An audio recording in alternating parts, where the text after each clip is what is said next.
Joe Pubs. Merry Christmas din po sa inyong lahat ng bumabati. Okay, start na po tayo mga kapatid. Magandang araw sa ating lahat mga kababayan, saan man panig kayo ng daigdig naron. Dito na naman tayo sa another episode ng ating vlogs, Badong Aratilis po. Pag-uusapan natin ngayon, ito po no. Kwalipikado na po, inannounce po ng DOJ si Henry Alcantara dahil nagsoli po ng maraming pera. Kwalipikado po bilang state witness. Iba na pala ang iba na pala ang kwalifikasyon ng state witness, magsoli ka ng maraming pera. Okay. Samantalang ito po si Cabral ay gusto rin mag-state witness. Marami pong alam. Hindi po tinabla po nila si Yusek Cabral. Iyan. Pag-usapan din po natin, kinantsawan po. Kinantsawan po. Ay, kumpirmado na po na si Yusek Cabral, yung natagpuan na katawan dyan po sa may Cannon Road. Hindi pala sa Cannon Road, sa baba po ng Cannon Road. Iyan. Pag-usapan din po natin, ito po, kinantsawan ni Ted Pailon, binatikos ang antas ng anunsyo ni BBM. Yan po mga pag-usapan natin at marami pang sangkatutak na bali. Ay, siyempre pala, bunti ko na makalimutan. Yung pagsuko daw po sa kapwa Pilipino sa foreign entity ay pwede nang ituring na pagtataksil sa bayan ayon po sa panukalang batas ng mga kongresistang Duterte. Yan po mga pag-usapan natin, pero bago yan, kung bago ka pa lang dito sa ating channel, mag-subscribe ka na. Dahil ito lang ang tanging channel na may kinikilingan, may pinapanigan. Una sa balita, huli sa impormasyon, kaya ano pang hinihintay nyo? Pindot na. Okay, pag-usapan po natin, no? Unahin na po natin kung ano yung nauna rito. Ito po, kapapasok lang po ng balita. DNA fingerprints confirm it was Cabral's body found off Cannon Road. Yan po ang kinumpirma ng DILG Secretary John Vic Remulla. Yes, DNA fingerprints results are consistent na siya yun. Okay, so at ayon pa po rito sa report ay wala naman daw po talagang foul play na nakita dito po sa naganap kay Cabral, no? So sa ngayon po, yung pong autopsy nagpapaliwanag po na eto po, yung autopsy po ay number 1, no signs of foul play, wala pong ligature marks, wala pong sinakal, wala pong gunshot wounds, wala rin pong knife wounds. So, ang kanyang cause of death as determined by autopsy is blunt force trauma from the fall. So, maari na po nating i-conclude na ang pinaka-posibilidad po ng sanhi ng pagpanaw nito ni Cabral ay pagpapatiwakal. Pero yun na nga no? Hindi mo rin maintindihan kung bakit hinayaan po ng diver na magpatiwakal. Ngayon pong nariyan na yan, wala na tayong magagawa. Tapos na po yan, di po ba? Meron na po tayong tapos na po. Sana naman para hindi po masayang yung buhay ni Cabral, sana masecure naman po yung mga papeles dito po sa DPWH. Sana po hindi po mawala yung mga computers, yung mga files, para malaman po ng mga tao yung insertion. At mukhang ito po ang nakapressure ng gusto dito po kay Cabral. So, para po hindi masayang naman, yung kumbaga ay ika nga ay sinakripisyo ni Cabral, sana naman po ay pangalagaan natin yun pong mga papeles na naiwan, mga computer at iba pang ebidensya nito po ni Cabral. Ayan. So, punta na po tayo sa iba pang balita kung ano po yung susunod.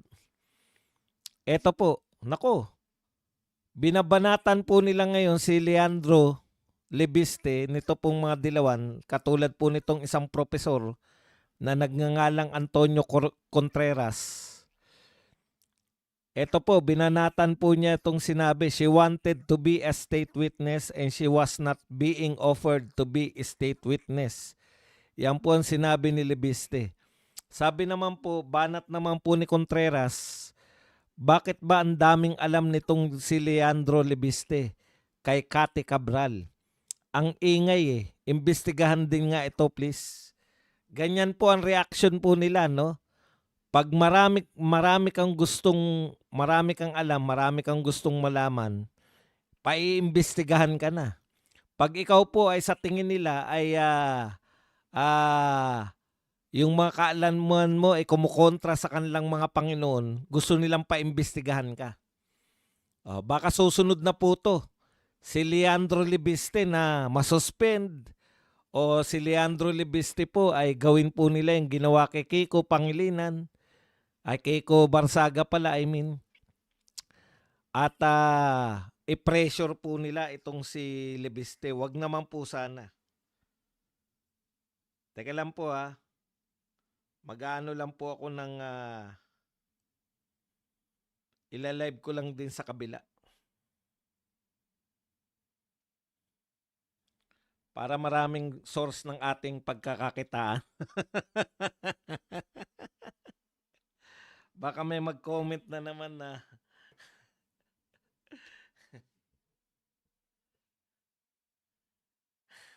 kaso wala. Lobat pala to, wag na nga. Ay, eto siguro hindi to lobat. 100% eh. Saglit lang po para marami tayong pinagkikitaan. Para hindi nyo na po maiisip na ako po ay banal.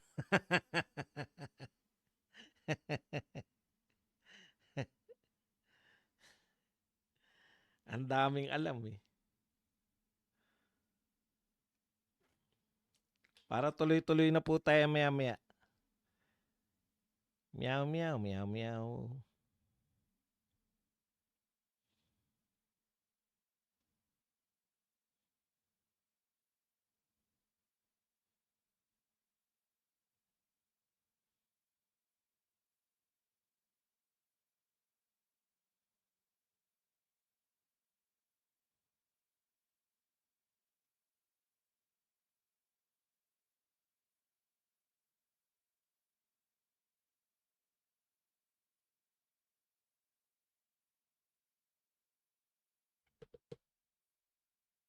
Sa dami ng cellphone ko, hindi ko na maintindihan kung ano yung sasalang natin.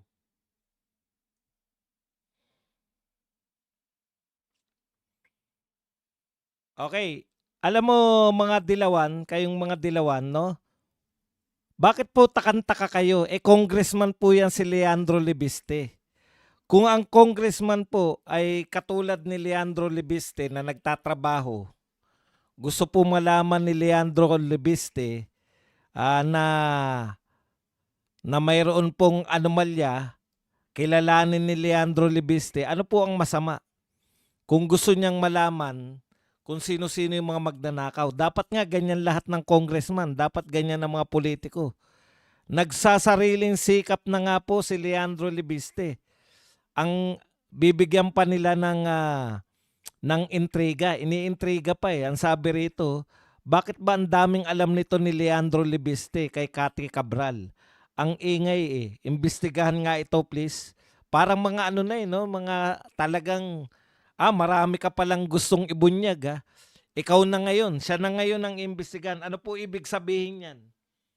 Yan po ay pananakot sa kanila na kayo po ay gagawin po kayo, idadamay kayo. Yan po yung meaning nila na investigasyon eh. 'Di ba? Gagawa sila ng paraan para kayo ay i-implicate. Ayan yung ginawa nila kay BP Sara. Kaya lang wala naman naniniwala sa kanila. Gustong pa-imbestigahan yung lintik na walang katapusang confidential fund. Sabi ng confidential, hindi pwedeng ibulgar eh. Ngayon, gusto po nilang gawin na imbestigahan si Leandro Libiste. Totoo po yan. Pwede po nilang takutin yung bata na yan na kung ano-ano at gawan ng kwento. Pangit ng ugali nyo. Dapat nga pinupuri nyo to si Leandro Libiste kasi nagsisikap siyang alamin sa kanyang sarili. Hindi niya na kinakailangan ng ano pagkakaiba ni Leandro Libiste tsaka kay Mr. Expose Lacson. Pareho lang po sila nag-expose. Bakit hindi nyo sinasabi na marami nang alam si Lacson, paimbestigahan na yan? Bakit si Libiste ang gusto nyong paimbestigahan? Ganyan po talaga yung ugali ng mga yan. Merry Christmas, sabi ni Buboy. Ayan. Teka lang, tignan natin kung anong pangalan nito. Buboy lang ang nakikita ko. Buboy Jonah, maraming salamat sa iyo, Buboy Jonah, sa pagbibigay sa atin ng $499. Okay, punta na po tayo sa iba pang balita. Ito po. Ito po ang mga kababuyan nito mga to. Tignan nyo po kung gaano kabuang in-expose ni Percy Lapid si Digong, namatay si Percy. Binuking ni Yusek Cabral si Pulong, namatay si Cabral. Teka, bakit ganun? Ang nilalabas po mga sinasabi ni Percy Lapid, panay sindikato sa gobyerno ni Marcos, di ba? Sasabihin nyo naman ngayon, si Digong lang ang in-expose niya. Ang dami pong in-expose ni Percy Lapid, kaya nga ang hirap pong hanapan ng ano. Ngayon, ito po, gusto naman nilang palabasin na binuking ni Yusek Cabral si Pulong. Si Pulong, si Pulong po ba yung na-expose ni Cabral? Yun po bang lahat po ng mga dokumentong hawak ni Cabral, si Pulong lang po? Kalokohan, di ba? Ang imahinasyon ninyo. Si Cabral po ang mayroong meron pong mga papeles, meron pong mga sa kanya pong opisina malalaman ang lahat ng may insertion. Siya po ang gumagawa ng NEP. Kaya po malalaman mula kay Cabral, sa madaling salita, marami pong alam si Cabral. Ngayon, kung totoo tong sinasabi ni Leandro Libiste na gustong maging state witness ni Cabral, bakit hindi po nyo ginawang state witness si Cabral samantalang sa dami po ng pwede niyang ibulgar, sa dami po ng pwede niyang ng mga nalalaman niya, qualified ba si Cabral? Sa state witness naman may alam ka ba? Di ba? Yan po, alam mo ba, ikaw ba ay susing tao? Pag ikaw ba naging state witness, matuto ko yung mga mastermind. Okay, Cabral, pwede po yan. Alam niya po pasikot-sikot Alam niya yung operasyon Kasama siya Isa siya sa mga operator Susi ka ba na matatagpuan kung anong hinahanap na krimen? Ang importante doon, matutukoy ba yung pinakamataas, yung mastermind, kung ikaw ay gagawing state witness? Lahat po yan pasok ito pa pala isang tanong. Hindi ba siya yung most guilty? Hindi po siya yung most guilty. Pasok na pasok sa pagiging state witness. Ang tanong, bakit hindi po siya naging state witness? Yun yung problema natin lahat. Kasi pinasukan nila ng bendalo. Ayon po sa kanilang bendalo na tinatawag, kinakailangan mo munang mag-restitution. Kinakailangan mo munang magsoli ng pera. So meron na po, ayon po sa DOJ, sa ganyan pong pamantayan ng DOJ, hindi po importante, sa tingin ko, hindi po importante yung pong kung ikaw ba ay matutukoy mo yung mastermind. Sa kanila po yung may nasoli Ito po ang pahayag ngayon. So, batay po dito, dapat kwalipikado si Cabral. Ayon dito kay Leandro Libiste, marami po siyang alam. Hindi po si Leandro Libiste, si Cabral. Bakit po hindi pwedeng state witness? Walang sinuling pera. Grabe, no? Parang parang sindikato din. Parang ang tawag na po diyan, iba na po, hindi na po suhol na po o ano pa ba ibang tawag diyan? Alam ko suhol 'yan di ba? Sige, magsoli ka ng pera, wala kang kaso. Di ba suhol 'yan? Iba lang ang tawag, maganda lang restitution. Katulad po nito, hindi po natin to chinambahan. Ito po ang pahayag ng DOJ ngayon sa TV Patrol. DOJ, Henry Alcantara, kwalipikado ng maging state witness. Bakit daw po kwalipikado? Yan, nasa picture po. Nagsoli na naman. Unang sinoli ni Alcantara, 110 million lang po, million. 110 million. Ngayon naman po, nagsoli naman ng 71 million. Ang pangako po pala ni Alcantara, may kasunduan sila, magsoli ka ng 300 million. Pasok si Alcantara dyan, kaya niyang i-produce yan. Pero nagpahayag na po. No, nagpahayag na po itong DOJ na kwalipikado ng maging state witness si Alcantara. Yun lang po pala yun. Dahil po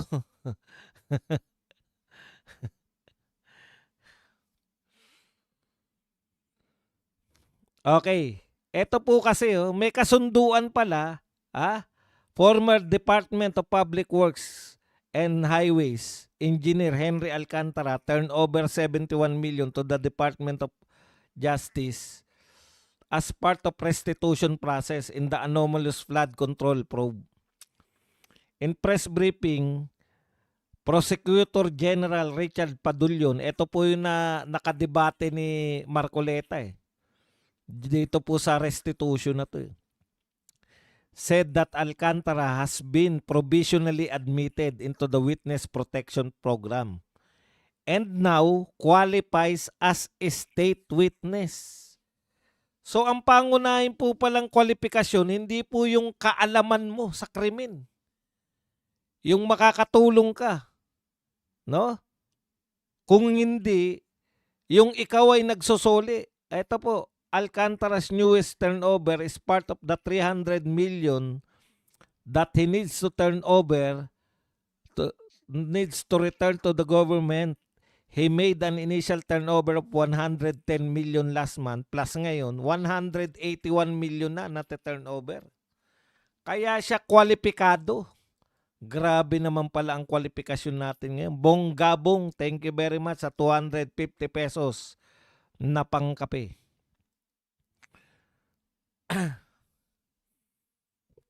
Grabe naman po.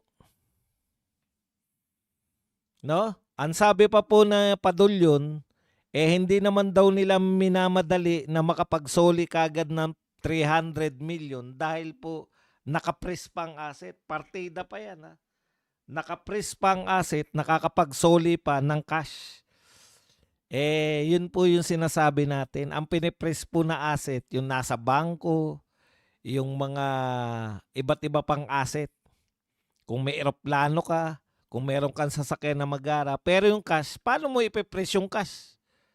Kaya nga po cash basis yung lahat ng labanan nila. Okay. Anyways,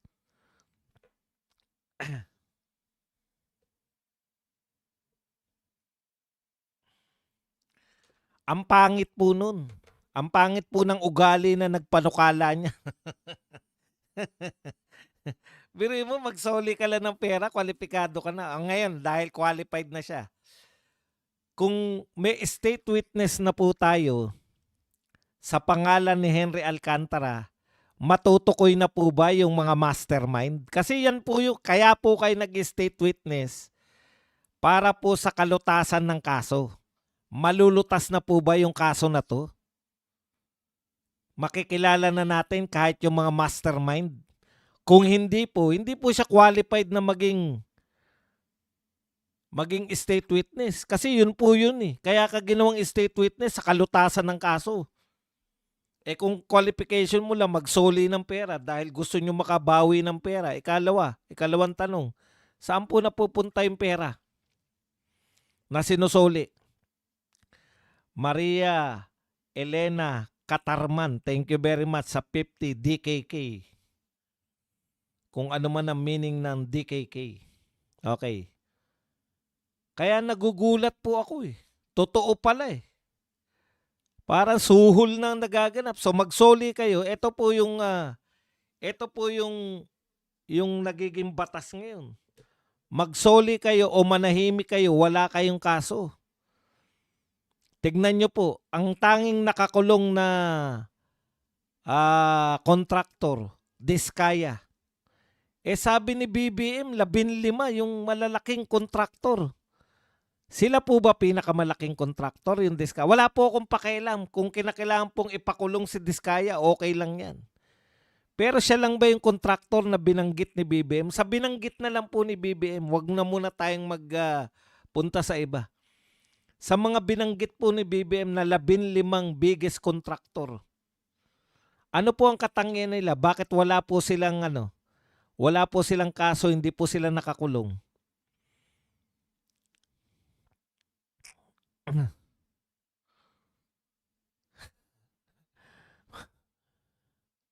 Bakit na may helipad? Sa buhok ko ba? Bagong gising lang po. Okay. Hindi. Dun tayo sa tanong natin na bakit Diskaya lang po ang nakakulong na kontraktor? 15 yung binanggit. Kasi Diskaya lang po yung nagtukoy. Diskaya lang yung nagpakita, nagbasa ng kanilang ebidensya. Diskaya lang po yung nagsabi na meron silang alam. Diskaya lang po yung kumanta ng mga posibleng sangkot. Yung mga sinangkot po ng Diskaya, laya po lahat. Ang pinahiwatig po niyan, pag ikaw nagdadaldal ka, ikukulong ka namin. Pero yung mga dinaldal mo, yung mga kinanta mo, pinamumukha pa sa'yo na wala silang kaso, wala sila sa kulungan. Ikaw na, akala mo tama yung ginagawa mo, nag-apply rin ng Diskaya ng sabi nyo, tell all. Lahat ng tinanong nyo sa Diskaya, binulgar ng Diskaya, hindi pala sapat ang tell all. Dahil hindi kayo nagsoli ng pera, kulong kayo. O kaya, dahil kayo ay salita ng salita, kayo lang ang tanging kontraktor na nakulong. Eh hindi naman po sila. Sa Bulacan na lang po sinasabing mga kontraktor. Hindi ko na nga matandaan dahil wala nga nagsasalita eh. Yung mga nagsabi po na sila po yung kontraktor ng mga ghost project, aminado po sila na sila po yung kontraktor ng ghost project. Hindi po sila kulong. Kasi tumahimik sila eh. Kita nyo po yan po ang pinahihiwatig. Manahimik ka lang, hindi ka makukulong. Pero once na kumanta ka, ikukulong ka namin. Kaya, namakyo ba si si Diskaya? Malamang sa galit. Lintik na yan. Kami yung kino-question. Amin naman kami ng amin. May rigging sa bidding pa lang, may rigging na. Umamin yung mga Diskaya. Lahat sinangkot nila. Sige, sangkot kami ng sangkot. Yung pala, kami lang ang makukulong. Yung mga umamin po na sila po ay flood control, ang ginawa po nila ay pirma lang. Ginamit yung kanilang contract, pagiging contractor para maging legit kunwari yung mga paggawain sa Bulacan. Umamin na ghost project, hindi nakulong kasi hindi kumanta. Ang galing, no? Dapat yung 15 kulong nyo rin kung kinulong nyo yung Diskaya. Wala po akong pakialam kasi Ang pag-asa lang po ng Diskaya para hindi makulong, state witness. Eh hindi sila state witness eh. Di malamang kulong sila. Ganun talaga yun. Nakagawa kayo ng kasalanan eh. Pero yung mga ghost project, aminado, bakit hindi rin nakakulong? Aminado na nga na ghost project sila eh. Narinig namin eh. Ginamit nila Bryce Hernandez yung kanilang contract. O, pwede mo bang ikatwiran yun? Ikaw ang nakapirma ron. Ibang klase po talaga. O, kaya po hindi matatapos tong galit ng tao eh. Lalo na ngayon, nabalitaan natin. Lalo na nung natigok si Cabral. Eh nag-a-apply pala. Gusto pala niya mag-state witness. Hindi ka kasi nagsoli ng pera eh.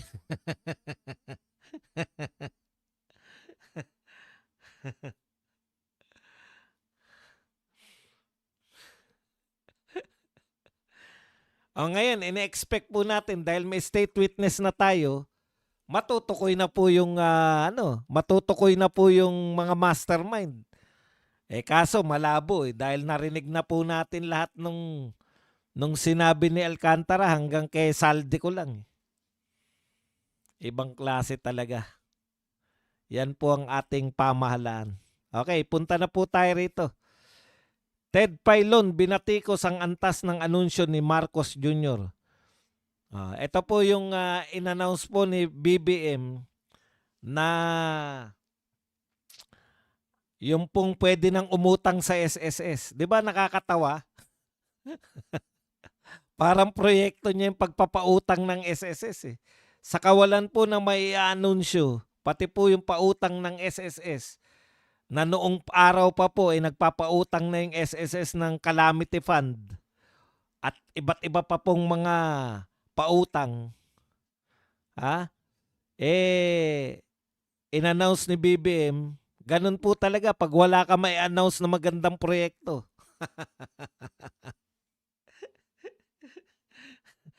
Eto po, tuloy natin yung pangangantyaw ni Ted Filon. Tuloy-tuloy na natin. Ted Filon, binatikos ang antas ng anunsyo ni Marcos Jr. Ayon po kay Ted Filon, hindi ako magtataka bukas makalawa kapag wala na ho kayong may anunsyo. Pati po, resulta ng loto sasabihin ng presidente. Huwag ka naman ganun, Manong Ted Filon. Grabe ka naman. According to Ted Filon, baka sa susunod na announcement, yung mga resulta na ng loto.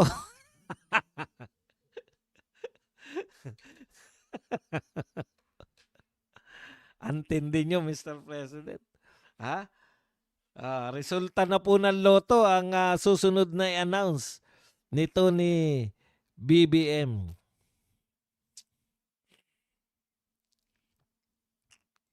Okay. Eto po, meron pong reaction dito yung isang DDS. My Tweety Bird said, DPWH Yuse Cabral was being pressured into becoming a witness. Sabi po to ni Jesus Palsis. So lahat na po alam ni Jesus Palsis eh. Kung susundan natin si Antonio Contreras, imbestigahan na to. Marami nang alam. My Tweety Bird said DPWH Yusek Cabral was being pressured into becoming a witness by Marcos forces but counter-pressured by Duterte forces. Ayan. So, nakakapam-pressure pa pala yung mga Duterte. Di ba ang sabi po ninyo, sabi po ni Hara Lingayan, kakampu, anti-Duterte. Di ba sinabi nyo, laos na mga Duterte? Nakakulong na si PRRD? What pressure can Laos Dutertes possibly put on the late Cabral? Anong kapu? Pambobobong narrative yan. Hindi nyo malaman ang narrative, mga obobs. Tama naman, di ba? Paano po mangyayari na sinasabi niyong laos ng mga Duterte, wala nang suporta ang mga Duterte. Tapos, pagda pagdating po ng panahon, sasabihin ninyo na pressure ng mga Duterte si Cabral. Kasi aminado na nagpatiwakal eh. Wala na po yung na-pressure si Cabral ng mga Duterte. Anak ng tinapay na logic yan. No? Alam niyo po, sabi kayo na sabi na laos, sabi kayo na sabi na wala na suporta mga Duterte. Pero baliktad po eh. Tanging mga Duterte lang po yung sinasabi nyong laos na takot po kayong lahat sa mga Duterte. Meron po naman talagang mga tunay na laos. Halimbawa po si Trillanes. O bigyan ko na lang kayo na halimbawa. Hindi na po natin pinapansin kasi alam na natin na wala nang bilang. Wala na naniniwala. Wala nang hindi na nanalo sa mga eleksyon. Ano po ba ang tawag nyo ron? Pinapansin na nabalitaan nyo pa ba na binalita pa natin si Trillanes? Halimbawa si Gordon. Kahit na lumabas pa si Gordon, magsalita pa ng kung ano no, hindi na rin po natin pinapansin. Bakit?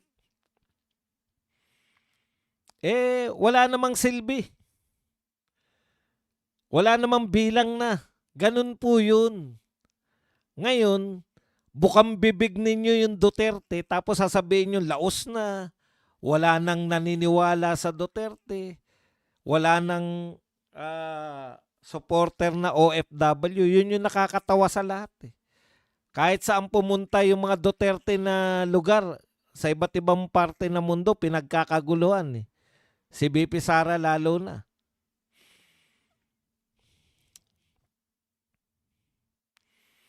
Tapos sasabihin ninyo na laos na yung mga Duterte. Kaya hindi po nagtutugma yung mga gusto nyong palabasin na wala nang suporta.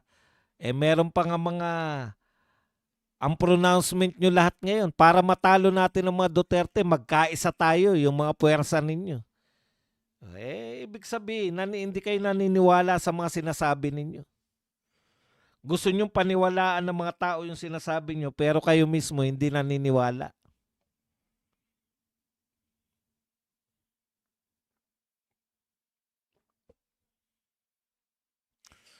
Okay, dahil po dyan, nagpanukala po itong mga Duterte sa pangunguna po ng kanilang mga Duterte, mga totoong Duterte po to. Ito po yung mga congressman ng mga Duterte, si Davao City Representative Paulo at Omar Duterte, at saka po si PPP Representative. Ano na nga pangalan ng isang Duterte? Harold Duterte. Yan. Sila po ay naghain ng panukalang batas na ituring na pagtataksil sa bayan ang pagsuko o pagpapadala ng kapwa Pilipino sa foreign entities. Maraming salamat. Kahit po alam natin na yan po ay na-realize ninyo nung neto lang, nung pinadala po si Tatay Digong, dapat po talagang gumawa ng batas para hindi na po nila magawa ulit. Kung batas na po yan, na pagtataksil po yung ibigay. Parang yung grabe nga sa Russia eh. 'Di ba? Pag yung kinasuhan ninyo, yung si Putin, may kaso kayo ngayon. Kaya ngayon, ipinakukulong na ni Putin yung mga ICC dahil nagpalabas sila ng warrant of arrest. Bawal pala yun. Dapat nga higpitan natin, protektahan po natin yung mga Pilipino. Kung yung mga Pilipino po sa ibang bansa, pinoprotektahan natin eh. Yung mga Pilipino pa dito, ayaw natin protektahan. Okay, maganda po yan. Pabor kami dyan. Dapat talaga, nararapat na po yan. Noon pa dapat na yan pong mga bagay na ganyan, no? Yung pagsusuko mo yung isang Pilipino, lalo na kung dating presidente sa ibang bansa, hindi po karapat dapat talaga na yan po ay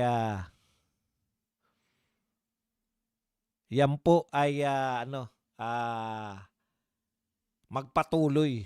na isinusuko yung mga kababayan natin. Kinakailangan po ituring talaga yan na pagtataksil.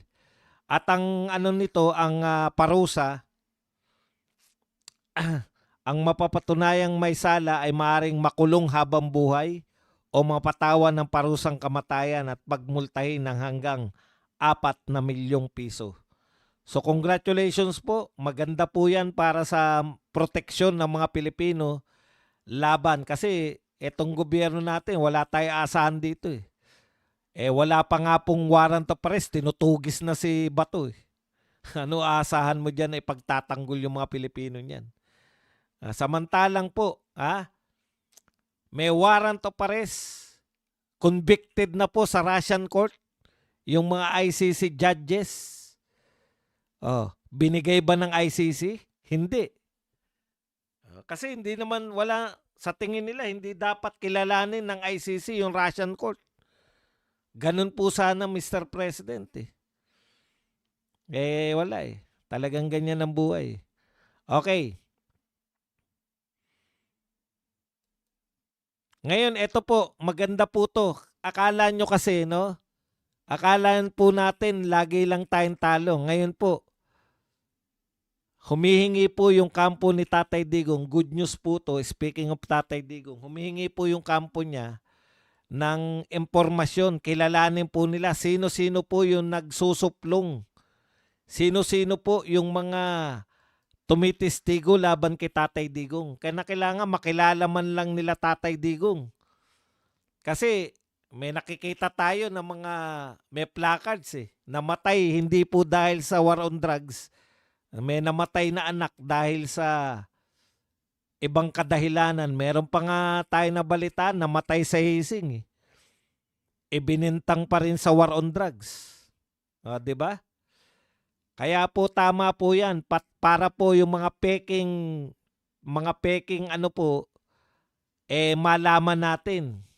Baka namatay sa hising yung anak ng mga yan tapos sasabihin nyo namatay sila sa droga. Ikalawa po, ano po nila 'di ba napalaya, anong tawag doon? Yung si Karim Khan na chief prosecutor ng ICC ay napanalunan po nila Tatay Digong ng kampo po ni Pangulong Duterte para masuspindi bilang prosecutor ng kaso na to dahil conflict of interest. Yan. Kaya titignan natin yung mga pinaglalaban po ngayon, pati po yung mga testigo na napasok dyan, dapat disqualified din po. Kasi mali na nga yung ginawa ng chief prosecutor na sa Karim Khan. Sa madaling salita po, gumaganda po yung laban natin dito. Sabi naman sa inyo, magtiwala lang kayo sa mga abogado natin. Kayang-kaya nating mailabas si Tatay Digong. Wala po tayong katalo-talo Pag dyan po namatay sa kulungan si Tatay Digong, wag naman po sana, knock on woods, uuwi po siyang bayani. Pag naman po siya nabuhay at nagsimula po yung hearing, makikita po ng tao kung gaano po kagaling si Tatay Digong or kung gaano po siya kahina na pero inuusig pa rin. Walang pakundangan ng ICC. Wala pong katalo-talo tayo dyan. Kung kayo po ay tumitingin po in the positive side lagi. Okay. Ayun, meron ng dashcam na nakahagip sa footage ng isang motorista.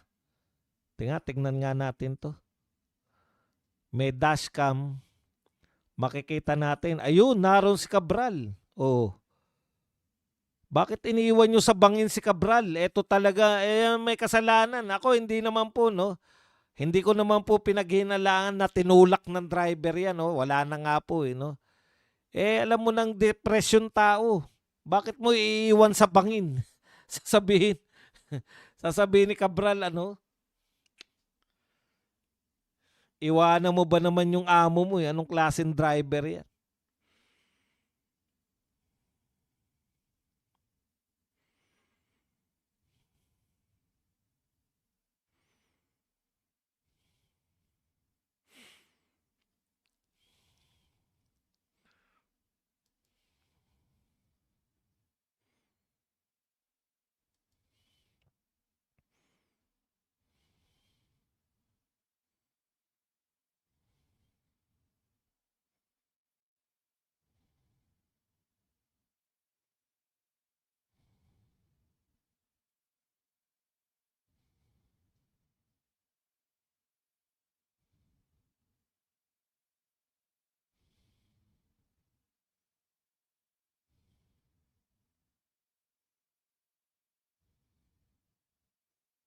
Ito po, maganda po yung sinabi ni Reynaldo Huico na ibunyag sa Senate Blue Ribbon led by Senator Marcoleta ang malaking papel ni Cabral sa flood control project corruption. She is planning and project management. ICI failed to prioritize her summon. DOJ sat on it. The ombudsman sat on it. Now, a key person is dead. Alam nyo po, yun na nga yung hinala natin dyan. Kaya po nila hindi kinukunan, hindi inimbestigahan. Di ba? Sabi mo nga, natukoy lang si Cabral ni Marcoleta. Pero panahon ni Ping Lacson, halos hindi inimbestigahan eh. Ewan ko kung naimbestigahan ni Lacson. Pero sabi ni Lacson, nakikipag-cooperate daw si Cabral eh. Baka inimbestigahan naman. Pero sayang. Sayang na sayang yung buhay. Yun na lang sana yung mga dokumento. Pag nawala pa rin yan, ipakulong na rin si Vince Dizon. Yan lang po ang ating topic. Pwede na kayo magtanong. Pwede po kayo